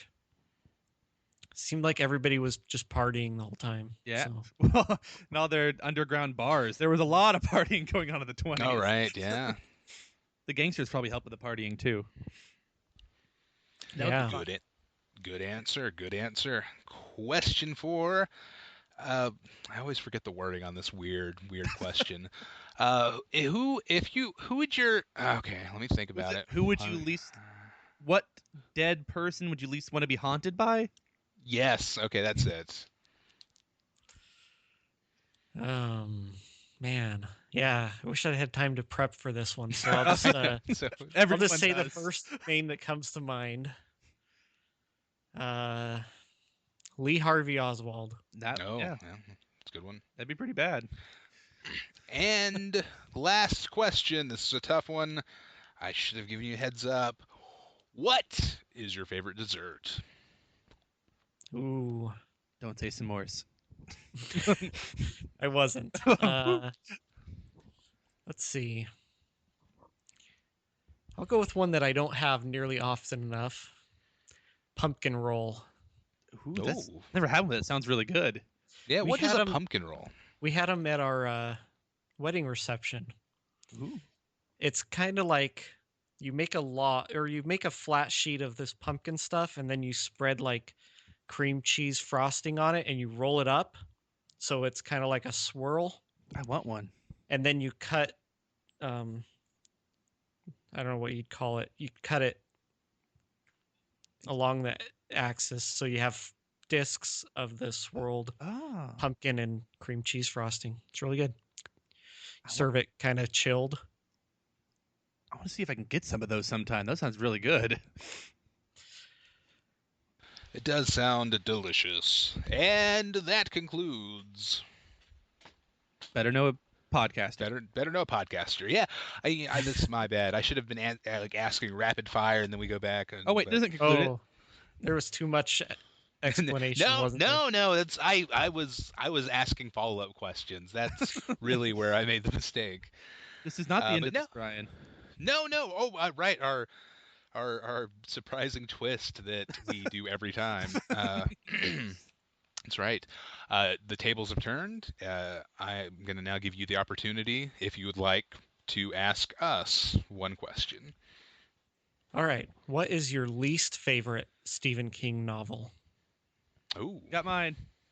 oh, Ben has. Oh yeah, I know Ben's answer. I want to give you, Brian. Oh, go ahead. You go ahead, Ben. It's just Carrie. I remember reading it in 9th grade. I only remember the grade I was in because I remember reading it in class after I finished my work. And so I have just clear memories of reading the opening scene with like her in the locker room, people throwing tampons at her. And maybe that's why I didn't like it. I don't know. It might have been I was too young and I didn't even have a prom yet. Maybe that's part of it. I'm not sure. Maybe it's because I've already seen the movie, whereas some of the other ones I hadn't seen the movie yet. Mm-hmm. but for some reason I really disliked that one. I don't remember why. I should reread it now to see if I still dislike it. Yeah, it's not that long. Yeah, it's his first book ever, I think, like actual novel length book that he wrote. Oh yeah, first published novel. And then I think of Salem's Lot. See, I could have swore, Ben, that you were going to say Gerald's Game. Oh no, that's up there. That was probably the weirdest Stephen King book I read, and I don't want to read it again. But I remember actually disliking Carrie when I read it. Was Gerald's Game, I'm like, why am I reading this still? This is weird. Yeah, for me, I've only more recently gotten into Stephen King. I've kind of really enjoyed most of what I've read. When I have got like kind of struck one that doesn't really click with me, I don't tend to finish it. And I feel bad about bringing this one up because it's not a bad novel from what I've read.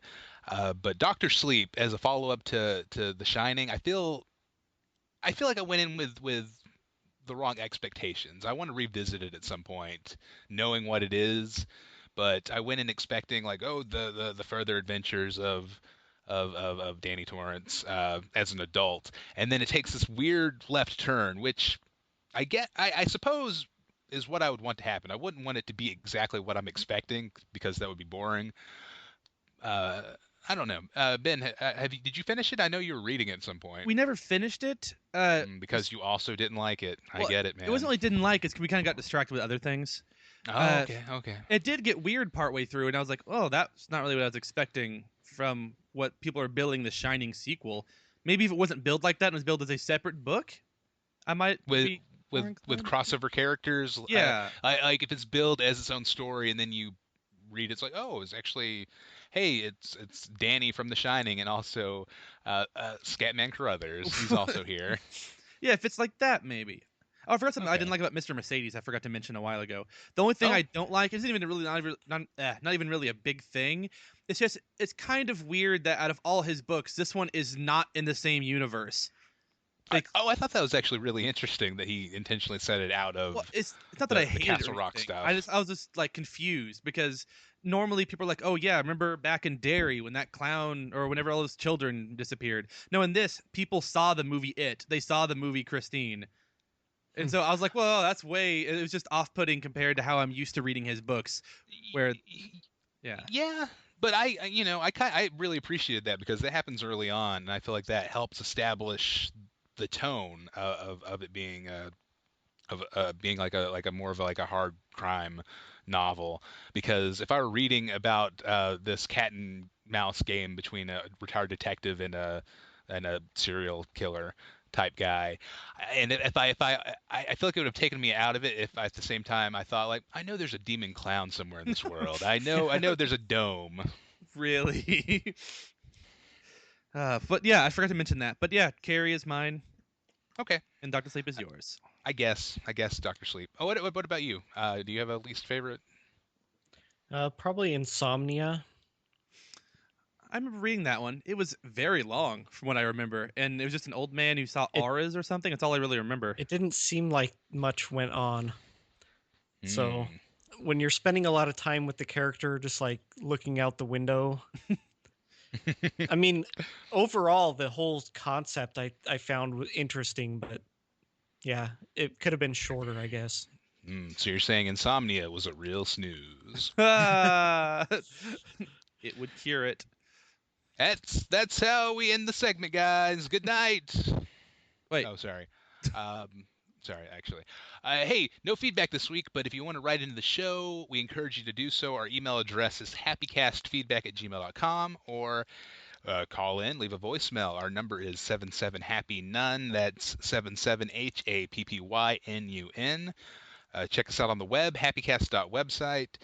Follow us on Twitter, like us on Facebook, tell a friend about the show, leave an iTunes review, Instagram, Friendster, MySpace. We're apparently on Stitcher. I got curious because I kept hearing Stitcher come up in the Ingenuity stuff.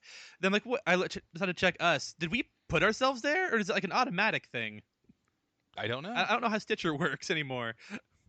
I'll look into it. I'm not familiar. Well, we had to submit our RSS to them. I must have done that years ago and just forgot about it because I just checked like, hey, we're on here. Cool. So yeah, check us out on Stitcher if you use that.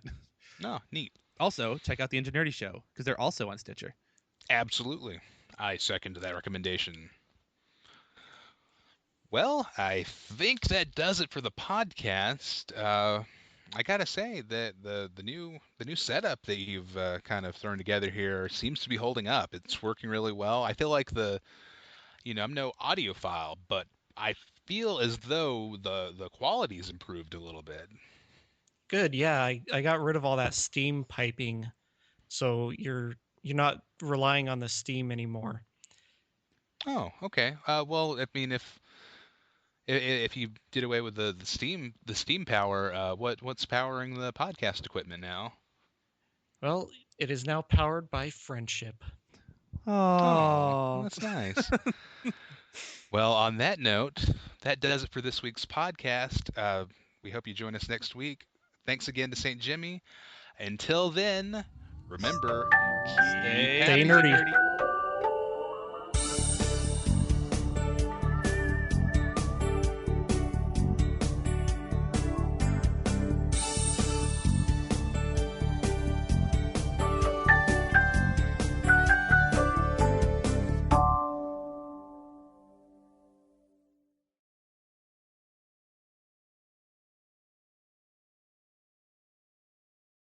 So another week, another podcast in the books. I think it went pretty well. I think it went pretty well, Ben. Yeah, I'm How do you glad feel? Do you feel good? these steam-powered mics are a lot cooler to hold. And I'm not getting blasted with steam in the face anymore. So this is really nice to have friendship microphones. Yeah, it's great. St. Jimmy, thanks again for stopping by. We do really appreciate you coming over. Yeah, no problem. If you ever need me, just put the symbol up. Absolutely. Yeah, I'm actually, at first I was questioning why we spent thousands of dollars on this Ingenuity signal, but now that I see its value, I'm okay with it. Why did we spend the thousands of dollars on better mics? Or we're bad at money. We're just, yeah, that's it. I So- do have to let you in on something though, guys. Those aren't really powered by friendship. They're not. It just takes regular electricity. Oh. Oh, Sorry to burst your bubble. so you're saying That we're not friends?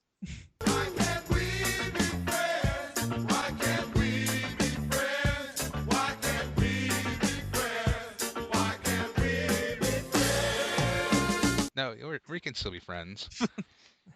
But at the end of the day, friendship can't power podcasting equipment. It's electric.